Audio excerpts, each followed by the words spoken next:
March 1ஆம் தேதி Kanchipuram Parandur Venus அரங்கத்தில் மாலை 3 மணிக்கு அனைத்து வேளாளர் முதலியார் பிள்ளைமார் ஒற்றுமையை வலியுறுத்தி நடைபெறும் தமிழக நீதிச் சங்கத்தின் முதல் மாநில மாநாடு. அழைக்கிறார் நிறுவன தலைவர் காஞ்சி தமிழன் டாக்டர் என் கார்த்திகேயன். அனைவரும் அலைகடலென திரண்டு வாரி வாரி. வீரப்பனார் விவகாரத்தில் விஜயகுமாரும் நிறைய பொய்களை. இப்போ புழுகுனி மூட்டை நான் சொல்கிறது, விஜயகுமார் பேரே புழுகுனி மூட்டை தான். அவ்வளோ புழுகு புளி இருக்குது, சாதாரண புழுகள்லாம் கிடையாது. என்னமோ வீரசூரன் தாங்க, ஒன்றும் கிடையாது, ஒரு மண்ணாங்கட்டியும் கிடையாது. அப்புறம் எப்படி பிடிச்சாரு? அது எல்லாமே துரோகத்தால் வீழ்த்தப்பட்டது. ஒரு திரைக்கதை எழுதணும்ல, நிச்சயம் இது திரைக்கதை தான் அப்படிங்கிறதுலாம் மாற்றம் இல்லை. அப்போ விஜயகுமார் என்ன செய்கிறாரு, புழுகுனி மூட்டை புதுக்கோட்டையிலேயே ஒரு ஆம்புலன்ஸை ரெடி பண்ணுறாங்க, புதுக்கோட்டை அதிரடிப்படை மூலமாக. அந்த வண்டி TN 55 போட்டு தான் கடைசியாக அங்கே கொண்டாந்து என்கவுண்டர் இந்த வண்டிகளை தான் பண்ணணும்னு ஒரு நாடகத்தை அரங்கேற்றி புழுகுனார் விஜயகுமார். அதைத்தான் SKM ஹாஸ்பிட்டல்னு எழுத தெரியாமல் எழுதி, சேலத்துக்கு ஸ்பெல்லிங்கெல்லாம் தப்பாக எழுதி அவசர கதியில் விட்டாங்க. அந்த ஆக்சுவலாக இவங்க அக்டோபர் 18 நாங்கள் சுட்டு கொண்டோம்னு சொன்னாங்களா, அது பொய். அக்டோபர் 17 காலையிலே முடிஞ்சு போச்சு எல்லாமே. செத்த பணத்தை தான் அதுக்கப்புறம் வண்டியில் வச்சு கொண்டு வந்து சுட்டாங்க. அது ஒரு பெரிய புழுகுனி மூட்டைன்னு நம்ம ஏன் சொல்கிறோம்னா அதுதான் காரணம். இவருடைய ஸ்கெட்சு எப்படி போடுறாங்கன்னா, அவரை உயிரோடு பிடிக்கணும் அப்படிங்கிற நோக்கத்துக்காக ஸ்கெட்ச் போடலை, ஆல்ரெடி ஒரு ஸ்கெட்சில் மாட்டிட்டாங்க. வீரப்பனார் இறுதி காலகட்டங்களில் 4 பேர் தான் இங்கே இருக்கிறாங்க. யாராரு? வீரப்பன், சேத்துக்குழி, சேதுமணி, சந்திரன், 4 பேர் தான் இருக்காங்க. பாக்கியெல்லாம் இறந்துட்டாங்க. இல்லை, படைன்னு சொல்ல போனால் நீங்கள் 94 எல்லாரும் இறந்துட்டாங்க. ஆமாம், 10 வருஷத்துக்கு முன்னாடியே இறந்துடுறாங்க. பட் தமிழ் தேசிய மீட்சி படையும் தமிழ்நாடு விடுதலை படையும் போனதுக்கு பிறகுதான் இவங்கெல்லாம் புதிய கூட்டாளி. இறுதி நாள் என்ன நடந்திருக்குன்னு சொன்னால், நாட்டுக்கோழி குழம்பும் புரோட்டாவும் வாங்கிட்டு வாங்கன்னு சொல்லி அனுப்பியிருக்கிறாங்க. இப்போ கடையில் புரோட்டா ரெடி பண்ணியிருக்காங்க. இங்கே பார்த்தீங்கன்னா ரேணுகா உணவகம்னு ஒன்று இருக்குது. கோழி குழம்பு சரஸ்வதி வீட்டிலே வச்சுட்டாங்க. ஆல்ரெடி சரஸ்வதியை மாதேஸ்வரமலை சித்திரவதை கூடத்துக்கு கொண்டு போய் 2 நாள் கஸ்டடியில் வச்சு, நீ வீரப்பனுக்கு உதவி பண்ணுறதுலாம் எங்களுக்கு தெரியும், பண்ணுறது எல்லாமே தெரியும், இன்னும் முடிச்சு விட்ரு, இல்லைன்னா காட்டி விட்ரு, இல்லைன்னா உடனே முடிச்சு விட்ருவோம். இதுதான் காவல்துறையினுடைய அஜெண்டா. இதை மோப்பம் பிடித்தது எப்படின்னா, 17ஆம் தேதி காலையில் 11 மணிக்கு இந்த சாப்பாடை கொண்டு அவங்க கொடுக்கும்போது பட்டினியால் கிடந்த 4 பேருமே, அதில் 2 பேர் சென்றி பார்த்துருக்காங்க. சேதுமணியும் சேத்துக்குழியும் தனித்தனியாக சென்றி பார்த்துக்கிறாங்க. சந்திரனை மாற்றி விட்டுருக்காங்க. அப்படித்தான் அந்த சென்றி பார்த்துக்கிட்டு இருக்கும்போது தான் புரோட்டா வருது, கோழி குழம்பு வருது. அதை பசியால் அவசரமாக சாப்பிட்றாங்க.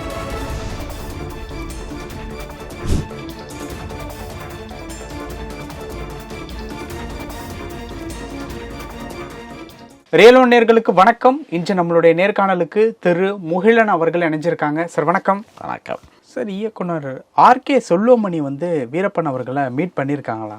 1992 நாங்கள் சொல்கிற கணக்கு, கேப்டன் பிரபாகரன் படம் வந்த காலகட்டம் சந்திச்சிருக்கலாம். ஆனால் எங்கிட்ட ஒரு நாளும் கூட இப்படி ஒரு டைரக்டர் எங்களை பார்த்தாருன்னு என்கிட்ட சொன்னதே இல்லை, பகிர்ந்துக்கினதும் இல்லை. அவர் சொல்கிறாரு. அவர் இப்போ யார் வேணாலும் எதை வேணாலும் சொல்லலாம் தானே. நீங்கள் இந்த சைக்கிள் ஓட்டி சைலேந்திர பாபுன்னு ஒருத்தர் இருக்கிறாரு. சைலேந்திர பாபு சைக்கிள் ஓட்டுறதுங்கிறதா ஒரு வெயிட் லாஸ் இந்த மாதிரியான விஷயங்களுக்காக அது அடையாளம். சைலேந்திர பாபு எத்தனை பேர் இருப்பாங்கல்ல, அதனால தான் அந்த அடையாளத்தோட சைக்கிள் ஓட்டி சைலேந்திர பாபுன்னு சொல்கிறத விட இந்த கார் ஓட்டி கண்ணப்பன் மாதிரி சைக்கிள் ஓட்டி சைலேந்திர பாபு நல்லா இருக்குங்க. அவர் இப்போ புருடா விட்டுக்கிட்டு இருக்கிறார்ல, நேருக்கு நேராக சந்தித்தேன் அப்படிலாம் நிறைய பொய்களை அவிழ்த்து விட்டுக்கிட்டு இருக்கிறாரு. அவருக்கு ஏதோ இப்போ விளம்பரம் தேவைப்படுது, அதனால் வீரப்பனாரை பயன்படுத்துகிறார். சரி, வாழ்க. அதாவது என்னென்னா, காட்டை பொறுத்தவரை சைலேந்திர பாபு போன்றவர்கள் சொல்லுகிற அபரிமிதமான பொய்கள், அதே போல் விஜயகுமாரும் கட்டவிழ்த்து விடப்பட்ட பொய்கள் ஏராளம். நாங்கள் ஒருத்தருக்கு பட்ட பேர் வச்சுருந்தோம் இங்கே போலீஸ்க்கு அதிகாரிக்கு, டீப்பனி தலையன் அப்படின்னு. டீப்பனின்னா என்னன்னு தெரியுமா? தூக்குச்சிட்டி. ஆமாம், இந்த தூக்குச்சிட்டியை டீப்பனின்னு சொல்லுவாங்க மேற்கே. அப்படி ஒரு தலை கொண்டவர் ஒருத்தர் நடராஜன், காளிமுத்து, நடராஜன்ல காளிமுத்து, டீப்பனி தலையன் காளிமுத்தும்பார்.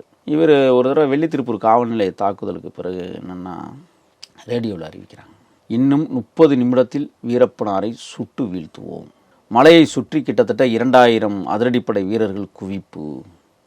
இதை நாங்கள் வானொலியில் கேட்டுக்கிட்டு இருக்கிறோம். எத்தனை கிலோமீட்டர் இருக்காங்கிட்டு? 200 கிலோமீட்டர் இருக்காங்கிட்டு.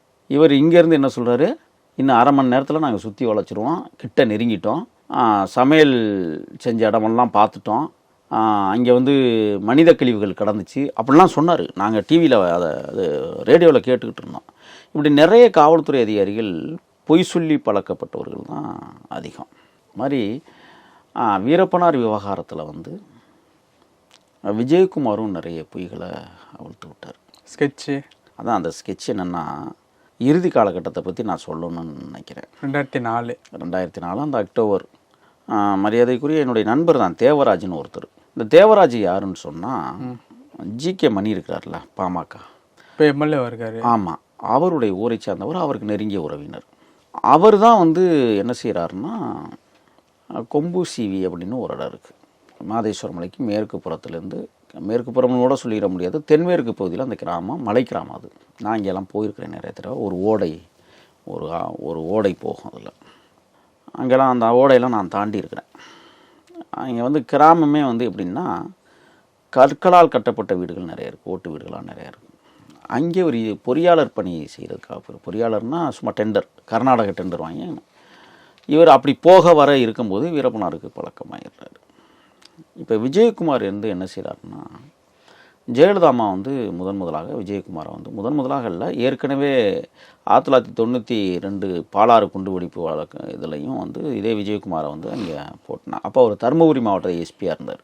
இப்போ 2ஆம் முறையாக விஜயகுமார் உள்ளே வர்றாரு. இப்போ விஜயகுமார் என்ன செய்கிறாருன்னா, அந்த தேவராஜ் மூலமாக வீரப்பனை பிடிச்சிடலாம் அப்படிங்கிற ஒரு கணக்கு போடுறான். ஏன்னா தேவராஜ் வீரப்பனாரோட நெருங்கிய தொடர்பில் இருக்கான் அப்படிங்கிறத உளவுத்துறையின் மூலமாக சரியாக தகவல் கொடுக்கணும். குடும்பனவரை அதிரடிப்படை அல்லது அரசாங்கத்தினுடைய படை உளவு பிரிவு இருக்குன்னு சொன்னால் கிராமவாசிகளை தேர்வு பண்ணுவாங்க. அது மலை கிராமவாசிகளை தேர்வு பண்ணி தான் போடுவாங்க.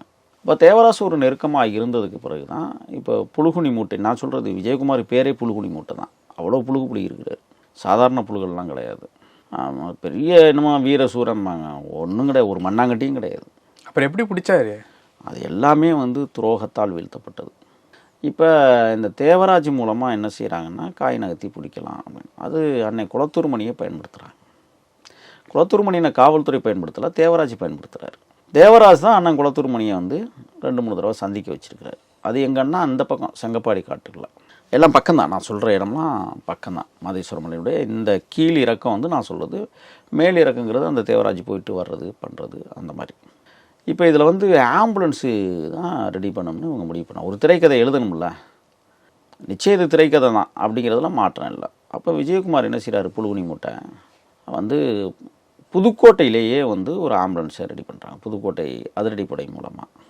அந்த வண்டி TN 55ன்னு போட்டு தான் கடைசியாக அங்கே கொண்டாந்து என்கவுண்டர் இந்த வண்டிகளை தான் பண்ணணும்னு ஒரு நாடகத்தை அரங்கேற்றி புழுகுனார் விஜயகுமார்.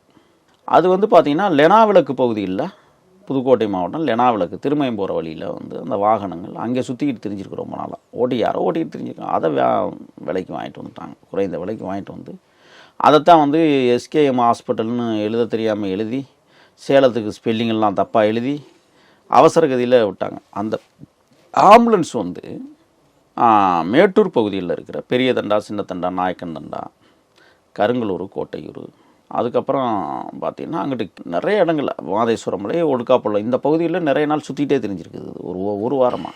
ஆக்சுவலாக இவங்க வந்து அக்டோபர் 18 நாங்கள் சுட்டு கொண்டோம்னு சொன்னாங்களா, அது போய் அக்டோபர் 17 காலையிலே முடிஞ்சு போச்சு எல்லாமே.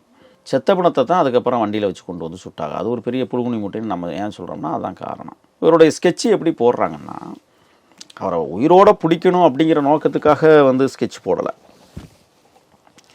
ஆல்ரெடி ஒரு ஸ்கெட்சில் மாட்டிட்டாங்க வீரப்பன் குழுவினர். என்ன ஸ்கெட்சு? தேவராஜின் மூலமாக அறிமுகமானவர் செங்கப்பாடியை சேர்ந்த ஐயந்துரை. அதெல்லாம் நிறைய பேருக்கு ஐயந்துரைன்னு தான் பேர் வைப்பாங்க. வீரப்பனார் படையிலேயே ஐயந்துரைங்கிறது 3-4 பேர் இருந்திருக்காங்க. இந்த ஐயந்துரை யாருன்னா வீரப்பனாருடைய பங்காளி வீட்டு பையன்.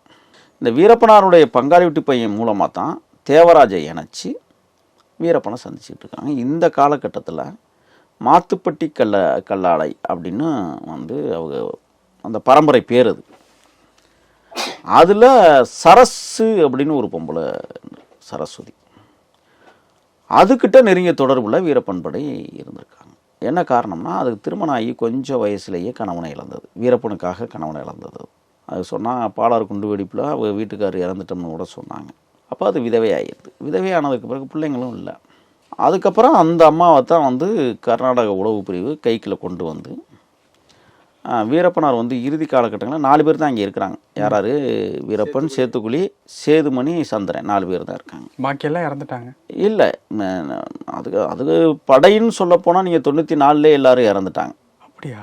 ஆமாம் ஆமாம், 10 வருஷத்துக்கு முன்னாடியே 10 வருஷத்துக்கு முன்னாடியே இறந்துடுறாங்க. நீங்கள் மாதேசா இருக்கட்டும், பேபி வீரப்பனாக இருக்கட்டும், மேக்கே ரங்கசாமியாக இருக்கட்டும், ஐயந்துரையாக இருக்கட்டும், அல்லது கருப்பனாக இருக்கட்டும், அல்லது கோவாலாக இருக்கட்டும், எண்ணற்ற பேர் வந்து அதுக்கு முன்னாடியே வந்து இறந்துடுறாங்க. பட் தமிழ் தேசிய மீட்சிப்படையும் தமிழ்நாடு விடுதலைப்படையும் போனதுக்கு பிறகு தான் இவங்கெல்லாம் புதிய கூட்டாளிகள். இது புதிய கூட்டாளிகள் என்று சொல்வதை விட புதிய ஒரு போர்க்களத்து வீரர்கள் அப்படின்னு தான் இதை சரியாக பதிவு பண்ணோம். அப்போ விஜயகுமார் என்ன பண்ணுறாருன்னா, கர்நாடகா பக்கம் இந்த சரஸ்வதி பொம்பளை வந்து நிறைய தொடர்பு இருக்கிறத தமிழ்நாடு உளவுத்துறை கண்டுபிடிச்சிக்கிட்டு இவங்க எப்படி காய் நகர்த்துறாங்க அப்படிங்கிறத நம்ம பார்க்கலாம் அப்படின்னு சொல்லி தான் காத்துக்கிட்டு இருந்தாங்க. வீரப்பனார் படையில் இருந்த இந்த 4 பேரும் கடைசி காலகட்டங்களில் ராஜகுமாரை அழைத்து சென்று காட்டுக்குள்ளே வச்சு 108 நாள் பிணை கைதியாக வச்சிருந்து விடுதலை செய்யப்பட்ட காலகட்டத்திற்கு பிறகு பணங்கள் நிறைய புழக்கத்துக்கு வந்தது. அப்போ அவர் என்ன செய்கிறாருன்னு சொன்னால், தான் மூலமாக அதிரடிப்படையால் பாதிக்கப்பட்ட அத்தனை பேருக்கும் ஏதாவது செய்யணும் அப்படின்னு சொல்லி தான் ஒவ்வொரு ஊராக போய் பணம் கொடுத்துக்கிட்டு வந்துட்டு இருக்கிறாரு. 50,000, 1,00,000, 50,000 அந்த மாதிரி கொடுத்துட்டு இருக்கிறாரு. அப்படி கொடுக்க வந்தது தான் அவருடைய சொந்த கிராமமான கோவிநத்தம் செங்கப்பாடிக்கும் சில பேருக்கு காசு கொடுக்கணும்னு வந்த இடத்துல தான் இந்த சரஸ்வதி பழக்கமாகுது, ஐயந்துரை பழக்கமாகுது. அப்போ தேவராஜின் மூலமாக ஐயந்துரையை கைக்குள்ளே போட்டுக்கிட்டு தான் என்ன செய்கிறாங்கன்னா, குளத்தூர் மணி என்னென்னா ரொம்ப நாசுக்காக காட்டுக்குள்ளே கூட்டிகிட்டு வர அந்த காலகட்டத்தில் தான் புலவர் கலியபெருமான் காட்டுக்குள்ளே போயிட்டு வந்த காலகட்டம். அப்போ வந்து நீங்கள் பார்த்தீங்கன்னா அரூர் வேடியப்பன் போன்ற தோழர்கள்லாம் வீரப்பனாரோட நெருங்கிய தொடர்பில் இருந்த காலகட்டம் அது. இப்போ இந்த தேவராஜின் மூலமாக இவங்களுக்குள்ளே ஒரு பிரிவு வந்துடுது. என்னென்னா, எப்போதுமே வீரப்பனார் படை ஒரு விஷயத்தை செய்வாங்க, எல்லாம் ஒன்றாக்கி சந்திக்க மாட்டாங்க, தனித்தனியாக வந்து சந்திக்க வைப்பாங்க. எதுக்கு காரணம்னா, ஒருத்தன் மாட்டான்னு இன்னொருத்தன் தப்பிச்சுக்குவான், ஒன்றா மாட்டிட்டானா நம்மளுக்கு உதவி செய்ய ஆள் இல்லை அப்படிங்கிற இதில். இப்போ தேவராஜுக்கும் ஐயந்துரையும் மாமே மச்சினம் தான் இத்தனைக்கு நெருங்கிய தொடர்பு உறவினர்கள். அவங்களுக்குள்ள ஒரு யூகம் வந்துக்கிட்டே இருந்திருக்கு. நீ அடிக்கடி போய் சந்திக்கிற, உனக்கு ஆசை அதிகமாக காசு கொடுக்குறாரு அவர், நான் எப்போதும் ஒரு தடவை தான் சந்திக்கிறேன், எனக்கு கொஞ்சமாக தாங்க. இது தேவராஜனுடைய மனநிலை. ஐயந்துரையோட மனநிலை, இவனை அடிக்கடி சந்திக்க விட்டோம்னா சிக்கல், இவங்களுக்குள்ள ஒரு போட்டி.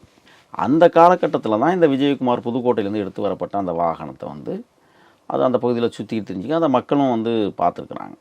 இதை இங்கே தான் வந்து ஒரு செய்தி என்னென்னா, எல்லோரும் இப்போ நீங்கள் போனீங்கன்னா மலை கிராம மக்கள்லாம் அங்கே இருக்கிறவங்க என்ன சொல்லுவாங்கன்னா, இல்லைல்ல அவர் செங்கப்பாடி காட்டுக்குள்ளே சேர்த்து இந்த பரிசலில் தான் ஏற்றி பரிசல் வழியாக தான் கொண்டு போனாங்க, நாகமரை எழுதி கொண்டு போனாங்க. அங்கிட்டு வந்து பார்த்திங்கன்னா முத்துலட்சுமி ஊரான் நெருப்பூர், அது ஆற்றுக்கரை ஓரம், அதாவது காவிரி ஆற்றுக்கரை ஓரம், அந்த அங்கேயெல்லாம் கொண்டு போய் தான் அப்படி பண்ணாங்க அப்படிலாம் சொல்கிறாங்க. பட் அதற்கெல்லாம் எந்த ஆதாரபூர்வமான செய்திகள்லாம் இல்லை. இப்போ நீங்கள் விஜயகுமார் எழுதின புழுகுனி மூட்டை என்னென்னா, புழுகு மூட்டை, இவர் வந்து அதாவது மலையூர் மம்பட்டியாக நீங்கள் கேள்விப்பட்டிருப்பீங்க.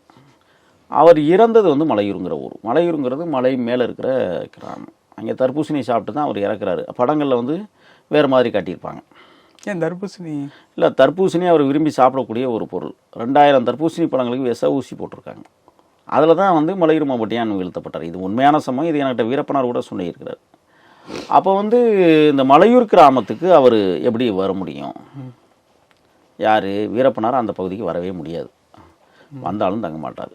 ஆனால் இவர்கள் எழுதிய நாடகம் எப்படின்னா, மலையூரிலிருந்து இறங்கி வயக்காட்டு பகுதியாக வந்து பாப்பாரப்பட்டின்னு ஒரு ஊர் இருக்குது தருமபுரி மாவட்டத்தில். அந்த பாப்பாரப்பட்டியிலேருந்து ஒரு 2 கிலோமீட்டர் தொலைவில் உள்ள காட்டு ஓரத்தில் பாரதி நகர்னு ஒன்று இருக்குது. அங்கே ஒரு தண்ணி தொட்டி, நீர்த்தேக்க தொட்டி பெருசாக இருக்குது. நான் அதில் எல்லாம் ஏறி பார்த்துருக்கேன், போய் ஆய்வு பண்ணிட்டு வந்தேன். அந்த தொட்டியிலேருந்து ஒரு 100 மீட்டர் தொலைவில் பார்த்திங்கன்னா ஒரு பெரிய புளிய மரம். அந்த புளிய மரத்துக்கிட்ட தான் வந்து இவர்கள் காத்திருந்ததாகவும் ஆம்புலன்ஸ் வர அப்படிலாம் அவங்க பண்ணவே மாட்டாங்க. எப்போதுமே காத்துக்கிட்டுலாம் இருக்க மாட்டாங்க. எப்போதுமே இன்னொரு செய்தி உங்களுக்கு என்னென்னா, முதல்ல சேத்துக்குழியார் வந்து அந்த இவர்கள் கணக்குப்படி ஆம்புலன்ஸ் அங்கே வந்து நின்றுச்சின்னு சொன்னால் அவர் என்ன செஞ்சுருப்பாருன்னா, மேலே ஏறி எல்லாத்தையும் சோதனை பண்ணியிருப்பார். யார்ப்பா டிரைவர், யார்ப்பா உதவியாளர், எல்லாத்தையும் செக் பண்ணுவார்.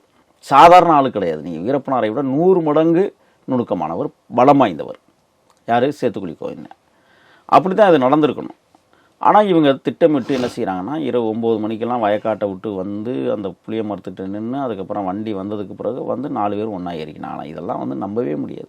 ஆனால் நடந்தது என்னென்னா, அங்கே தேவராஜும் ஐயந்துரையும் வந்து சரஸ்வதி மூலமாக உணவுப் பொருட்களை கொண்டு போகும்போது 2 நாள் பட்டினி போடுறாங்க. 2 நாள் பட்டினி போடும்போது வருகிற காவிரி தண்ணீரை குடிச்சிட்டு எத்தனை நாளைக்கு வாழ முடியும்? அவங்க சொல்லிவிட்டது என்னென்னா, நாங்கள் சமைக்கலை, நீ வந்து சமைச்சு எடுத்துகிட்டு வாங்கன்னா 2-3 நாள் அப்படி சமைச்சு போயிருக்கு. இதை உளவுத்துறையினுடைய ஐடியாலஜி தான். இப்போ இங்கே என்ன செய்கிறாங்கன்னா, சரஸ்வதி வந்து சமைக்கிறதோட சரி, இதை கொண்டு போகிறது முருகன்னு ஒருத்தன், மாதேஷ்னு ஒருத்தன், ஐயந்துரை. இதில் வந்து தேவராஜ் வராத காலகட்டங்களில் இந்த 3 பேரும் கொண்டு போய் உள்ள கொடுக்கறது வர்றது இப்படி போயிருக்காங்க. காசு கொடுத்துருவாங்க அதுக்கு. இப்போ இறுதி நாள் என்ன நடந்திருக்குன்னு சொன்னால், அதாவது நான் சொல்கிறது 15 பட்னி, 16 பட்னி. நாட்டுக்கோழி குழம்பும் பரோட்டாவும் வாங்கிட்டு வாங்கன்னு சொல்லி அனுப்பியிருக்கிறாங்க. இப்போ கடையில் பரோட்டா ரெடி பண்ணியிருக்காங்க. இங்கே வந்து பார்த்தீங்கன்னா ரேணுகா உணவகம்னு ஒன்று இருக்குது, எங்கே கோபிநாத்தன் செங்கப்பாட்டில். அங்கே தான் அந்த பரோட்டா தயார் பண்ணதாக சொல்லப்படுகிறது. கோழி குழம்பு வந்து சரஸ்வதி வீட்டிலே வச்சுட்டாங்க. ஆல்ரெடி சரஸ்வதியை மாதேஸ்வரம் மலை சித்திரவதை கூடத்துக்கு கொண்டு போய் 2 நாள் கஸ்டடியில் வச்சு, நீ வீரப்பனுக்கு உதவி பண்ணுறதுலாம் எங்களுக்கு தெரியும். இதை கண்டுபிடிக்கிறது யாருன்னா, கர்நாடக அதிரடிப்படையை சேர்ந்த ஒரு வீரர், அதே கோபிநாத்தன் செங்கப்பாடியில் 25 வருஷமாக குடும்பத்தோடு குடியிருந்து விவசாயம் பண்ணிக்கிட்டு உளவுத்துறை மாதிரியே இல்லாமல் வாழ்ந்துட்டு இருக்கிறார். அவர் தான் இதை முதல்ல கண்காணிக்கிறார். நட்பாக பழகுறாரு, மாமே மச்சனா அந்த ஊர்லேயே ஐக்கியமாகிறாரு, அந்த ஊருக்கு வரி கட்டுறாரு, கோயிலுக்கு வரி கொடுத்துருக்கிறாரு. இந்த மாதிரி வேலைகள்லாம் நடந்திருக்கு. அவரின் மூலமாக தான் சரஸ்வதியை வந்து ஹேண்ட் ஒர்க் பண்ணி மாதேஸ்வரம் மலை சித்திரவதை கூடத்துக்கு கொண்டு போய் அங்கே வந்து சொல்கிறாங்க, பாரு உனக்கு எனக்கு பண்ணுறது எல்லாமே தெரியும், ஒன்றும் முடிச்சு விட்ரு, இல்லைன்னா காட்டி கொடுத்துரு, இல்லைன்னா உடனே முடிச்சு விட்ருவோம். இதுதான் காவல்துறையினுடைய அஜெண்டா. இதை மோப்பம் பிடித்தது எப்படின்னா, தமிழ்நாடு உளவு பிரிவு தேவராஜின் மூலமாக ஐயந்துரை சொன்ன விஷயங்களை மோப்பம் எடுத்துருச்சு. சரஸ்வதியை பிடிச்சிட்டு போயிட்டாங்க, எச்சரிக்கையாக இருக்கணும் நம்ம. அந்த எச்சரிக்கைக்குள்ளே தான் விஜயகுமார் வந்து என்ன செய்கிறாருன்னா, சில காவல்துறை அதிகாரிகளை பயன்படுத்தி அதிரடிப்படை, கர்நாடக அதிரடிப்படை என்ன பண்ணுது என்ன செய்யுதுன்னு அதை கண்காணிங்க, நீங்கள் பிடிக்கிறது அப்புறம் அப்படின்னு சொல்லி தான் எனக்கு கிட்டத்தில் நெருங்குறாங்க. ஆக 2 நாள் பட்னி போட்டு 17ஆம் தேதி காலையில் 11 மணிக்கு இந்த சாப்பாடை கொண்டு அவங்க கொடுக்கும்போது பட்டினியால் கிடந்த 4 பேருமே, அதில் வந்து 2 பேர் சென்றி பார்த்துருக்காங்க. சேதுமணியும் சேத்துக்குழியும் தனித்தனியாக வந்து சென்றி பார்த்துருக்குறாங்க. சந்திரனை மாற்றி மாற்றி விட்ருக்காங்க. அந்த நேரத்தில் பார்த்தீங்கன்னா சந்திரனை வந்து வடக்கட்டும், சேதுமணி வந்து கிழக்கட்டும் எல்லைக்காவல் வந்துருக்காங்க. மேற்கிட்டு எல்லைக்காவல் தேவையில்லை, ஏன்னா அது மலைத்தொடர்கள், யார் வந்தாலும் தெரிஞ்சிடும். தெற்கிட்டும் மலைத்தொடர், யார் வந்தாலும் தெரிஞ்சிடும். கிழக்கும் வடக்கும் கொஞ்சம் கஷ்டமாக இருந்தது. அப்படித்தான் இந்த சென்று பார்த்துக்கிட்டு இருக்கும்போது தான் புரோட்டா வருது, கோழி குழம்பு வருது. அதை வந்து பசியால் அவசர அவசரமாக சாப்பிட்றாங்க. இப்படி தான் அவங்க கதை முடிஞ்சதாக அங்கே இருக்கிற கிராம மக்கள்லாம் நம்மள்கிட்ட சொன்னது. ஆனால் புழுகுனி மூட்டை விஜயகுமார் எழுதிய காப்பியம் மணிமேகலையை விட திறம்பட கற்பனையத்தை இளங்கோவடியிலே தோற்றுருவார். வாரல் என மறித்து கை காட்ட அப்படிங்கிறத விட இவர் எழுதிய வரிகள்லாம் பயங்கரமான வரிகள். ஆக வீரப்பனார் துரோகத்தால் வீழ்த்தப்பட்டாரே ஒழிய நெஞ்சை நிமிர்த்தி நேருக்கு நேர் யுத்த களத்தை தொடங்கி யுத்தத்தில் செத்தவர் அல்ல. ஆனால் 17ஆம் தேதியே அவர் இறந்துட்டார். 18ஆம் தேதி நினைவு நாளை கொண்டாடுவது என்பது, காவல்துறை அறிவித்த நாளையே கொண்டாடுவது என்பது வீரப்பனாருக்கு செய்கிற மாபெரும் துரோகம். பல விஷயங்கள் பேசணும். நேரத்துக்கு ரொம்ப நன்றி. நன்றி.